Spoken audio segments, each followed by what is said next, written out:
Hello Hello， 胖妮儿来喽！继续和胖妮一起过情关。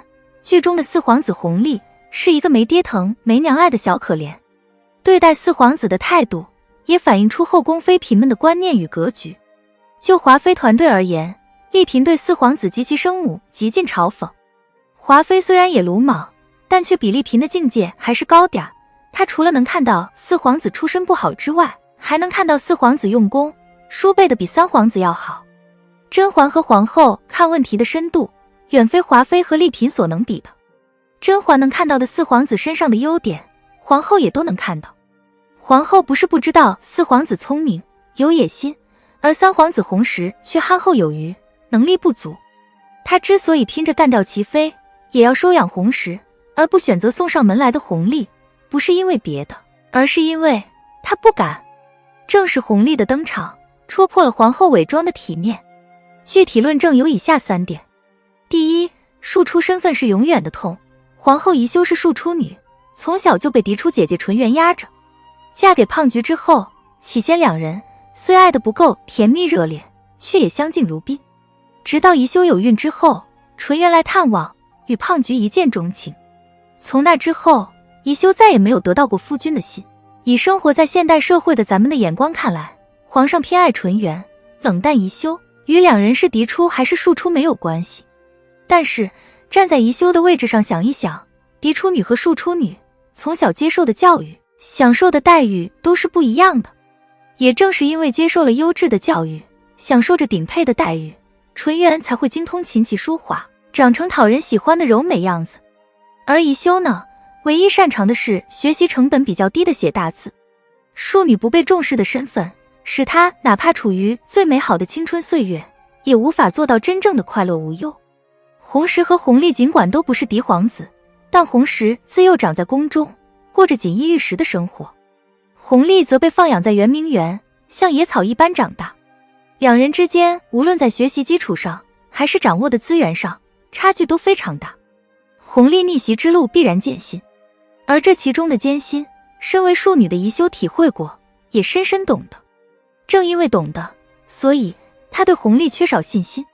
在她看来，人是争不过命的，就像她这辈子都争不过纯元，弘历从出生那一刻起，就注定要输给弘时的。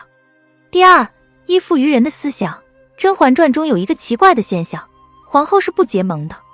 前期，华妃与丽嫔、曹琴墨和于莺儿都结盟过，除了对于莺儿，华妃有些瞧不上之外，对丽嫔和曹琴墨，华妃能给予基本的信任，遇到什么问题也愿意和他们商量。甄嬛更是一个社交达人，她在结盟方面所体现出的能力有目共睹，这里不再赘述。唯有皇后好像总是孤身一人。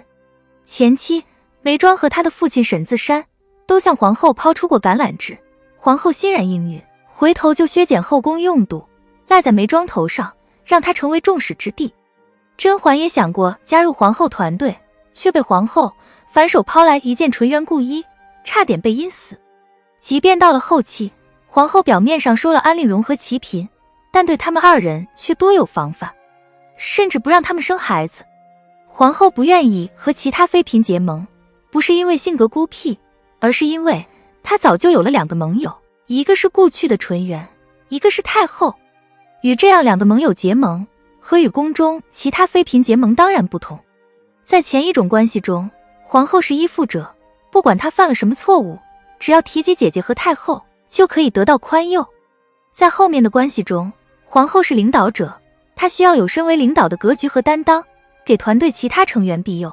在选择皇子的问题上，皇后依然秉承着与以往相似的理念，她要找的是那个可以使她母凭子贵的皇子，而不想当那个子凭母贵的母亲。弘时虽然不够聪明，但他已经是皇上现有的皇子中最得宠的一个了。此种情况下，皇后只要把握住弘时，将打胎进行到底，将来母凭子贵不是梦。而选择弘历，意味着皇后这个做母亲的不仅要自己足够努力，还要用力托举基础差不得宠的弘历，这其中的巨大辛苦与付出，她光是想想就要头风发作了。第三，皇后爱皇上吗？或许是爱的吧，但相比于端妃那种发自真心的爱，皇后的爱中掺杂着对皇权的敬畏和封建礼教的膜拜。在皇后看来，皇上就是天，天意不可违，更不能逆天而行。皇上爱喝汤，他要亲手做；皇上爱吃莲子，他要亲手包。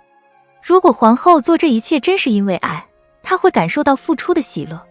而实际情况却是，她一边包莲子，一边感叹，真心又如何？又没有子嗣。可见，亲手侍奉皇上饮食这件事，皇后并不是发自内心想要做。她之所以坚持做，是因为觉得皇上会喜欢。而皇上的喜欢，可以在一定程度上抵消皇后没有子嗣的缺陷。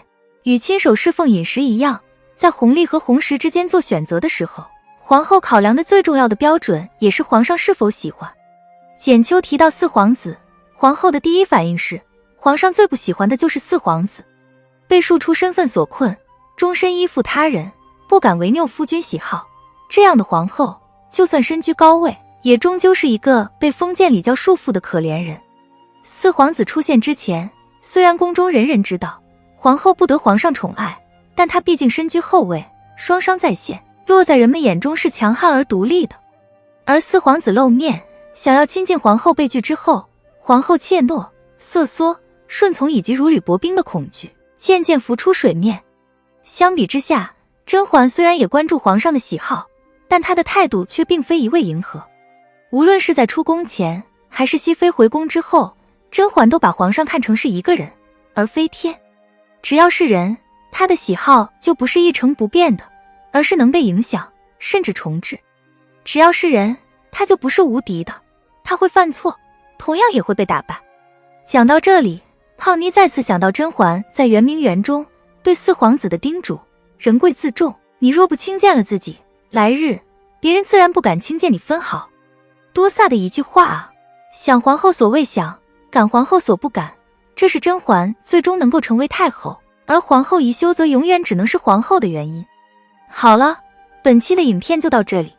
喜欢胖妮，辛苦给影片点点赞，订阅胖妮，下期更精彩。